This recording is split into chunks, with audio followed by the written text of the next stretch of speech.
ایمان کے خاطر اپنی جان قربان کرنے والی ایک دلیر خاتون جس نے موسیٰ علیہ السلام کی پرورش کی اور بچپن میں انہیں فرعون کے ظلم سے بچایا، لیکن جب اس خاتون نے اللہ پر ایمان لایا تو فرعون نے اس کے ساتھ کیا سلوک کیا، اور ایسا کیا ہوا کہ اس خاتون کو دنیا کی عظیم ترین عورت کا لقب دیا گیا۔ فرعون مصر کا ایک ظالم اور جبیر بادشاہ تھا۔ اس نے مصر میں آباد قومی بنی اسرائیل کو غلام بنا رکھا تھا اور ان پر ظلم کے پہاڑ توڑتا تھا۔ فرعون نہایت ہی مغرور بادشاہ تھا اور خود کو لوگوں کا خدا اور رازق کہلاتا تھا، لیکن کسی میں بھی اتنی جرأت نہ تھی کہ فرعون کی مخالفت کر سکے۔ لہٰذا اللہ نے فرعون کے خاتمے کا ارادہ کیا تو بنی اسرائیل میں حضرت موسیٰ علیہ السلام کی پیدائش ہوئی۔ جب موسیٰ علیہ السلام کی پیدائش ہوئی تو ان دنوں فرعون نے اپنے سپاہیوں کو یہ حکم دے رکھا تھا کہ بنی اسرائیل میں جو بھی لڑکا پیدا ہوگا اسے قتل کر دیا جائے گا۔ لہٰذا اس مصیبتوں آفتوں کے دور میں مجبوراً موسیٰ علیہ السلام کی والدہ نے آپ کو ایک صندوق میں رکھ کر صندوق کو مضبوطی سے بند کر دیا اور اسے دریائے نیل میں ڈال دیا۔ دریا سے نکل کر ایک نہر فرعون کے محل کے نیچے بہتی تھی۔ اللہ کی قدرت یہ ہوئی کہ یہ صندوق دریائے نیل سے بہتے ہوئے اس نہر میں چلی گئی۔ اس وقت نہر کے کنارے فرعون کی بیوی آسیہ بنت مزاحم بیٹھ کر نہر کا نظارہ کر رہی تھی۔ آسیہ ایک خوبصورت اور نیک دل خاتون تھی اور وہ کسی بیماری سے شدید تکلیف میں تھی۔ فرعون نے اس کا بہت کچھ علاج کرایا تھا لیکن وہ ناکام رہا۔ کہتے ہیں کہ خہیلوں نے اسے بتایا تھا کہ اے فرعون،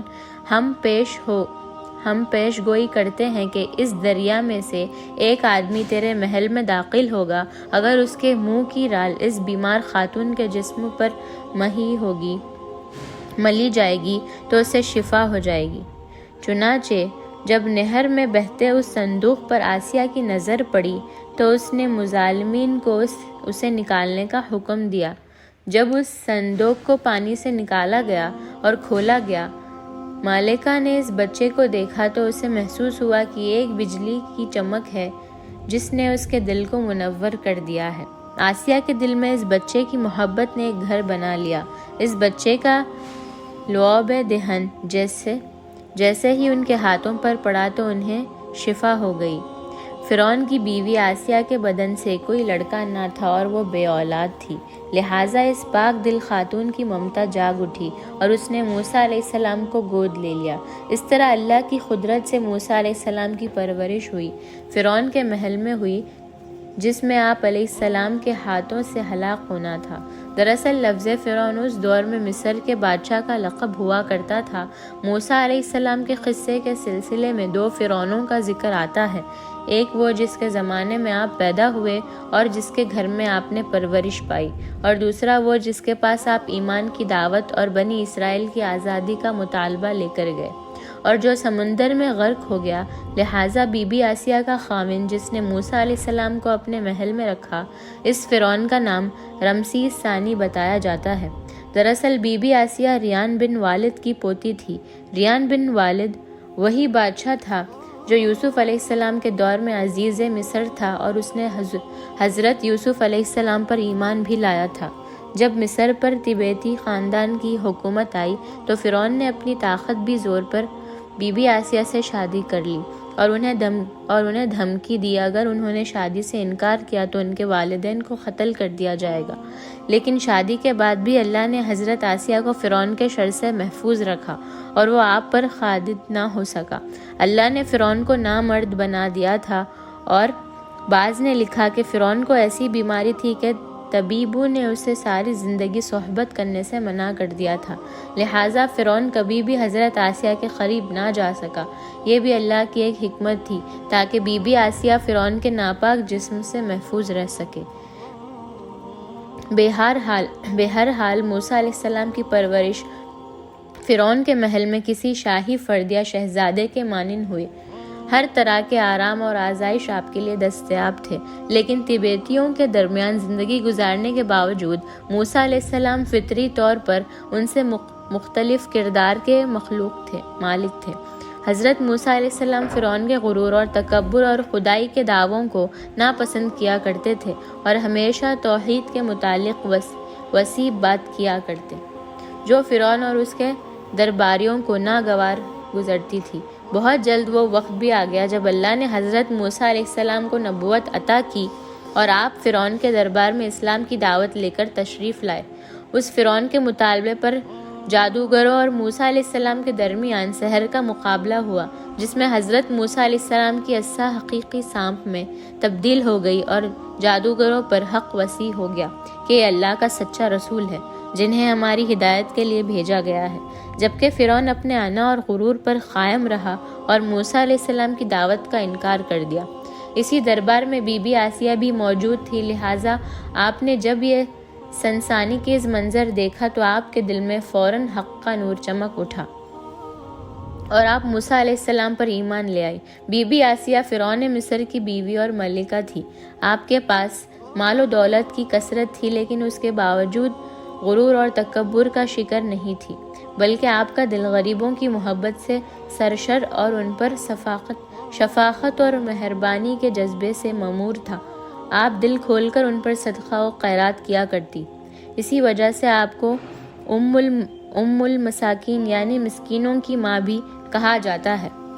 کیونکہ بی بی آسیہ اپنے شوہر راز کو بھی خوب جانتی تھی، اس لیے اپنے ایمان کا اظہار نہ کیا۔ آپ چھپ چھپ کر اللہ کی عبادت کیا کرتی تھی اور اللہ سے یہ دعا کرتی تھی کہ اے اللہ مجھے فرعون اور اس کے عمل سے نجات دے، میں اس کے خفیہ حرکتوں سے بیزار ہوں۔ حضرت آسیہ خفیہ طور پر موسیٰ علیہ السلام کے خدا کی عبادت کرتی تھی اور دعا اور استغفار میں مشغول رہتی، یہاں تک کہ فرعون کو ایک دن آپ کے ایمان لانے کی خبر ہو گئی۔